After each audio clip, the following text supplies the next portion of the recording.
Do you want the $350,000 house in Lombard or the $550,000 house in Glen Ellyn? This is Amy Pecoraro, your Lombard real estate professional. And in this video, we're going to look at the differences and similarities of these two communities. By the end of this video, you'll know which town fits your budget and lifestyle.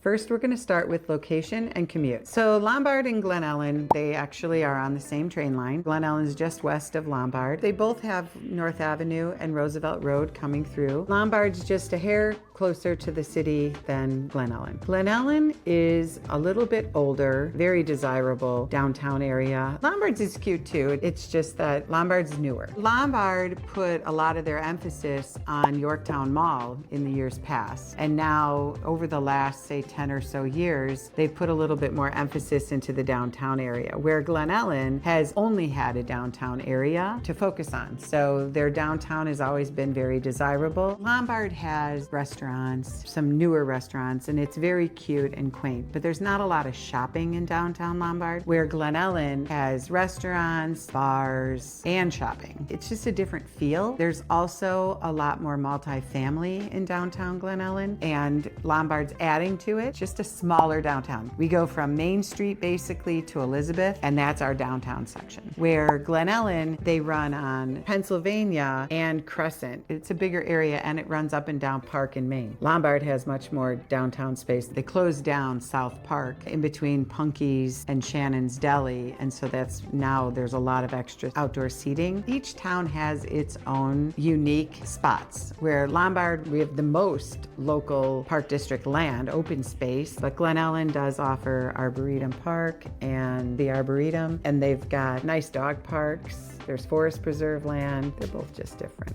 Overall, the cost of living is going to be a little bit different between these two areas because obviously the price point's $200,000 difference for an entry-level home or medium price homes. You're looking at $100,000 income for Lombard, and for Glen Ellyn, you're going to probably need to be comfortable about $175,000 income. As far as taxes are concerned, they're both going to be around 2.5%, depending on the age of the property. Some people will say that Glen Ellyn is more expensive. I don't seem to think there's that much of a noticeable difference in the older homes versus the newer homes. The utilities, the shopping, everything's going to be pretty similar. I shop in Glen Ellyn at the Glen Ellyn Jewel. I don't see a difference between going grocery shopping in Glen Ellyn versus Lombard. Something that's important to families moving into a new area are the schools. So let's talk about those. Glen Ellyn has very desirable schools. In that case, their values are higher because they have desirable schools. But District 87, which is the high school district, you have Lombard East and Lombard West. Lombard East is in Lombard. Lombard West is in Glen Ellyn. The colleges that are close by both Lombard and Glen Ellyn is the College of DuPage, or COD, and Elmhurst University in Elmhurst. And there's a variety of local private schools for both towns if that's what you're looking for.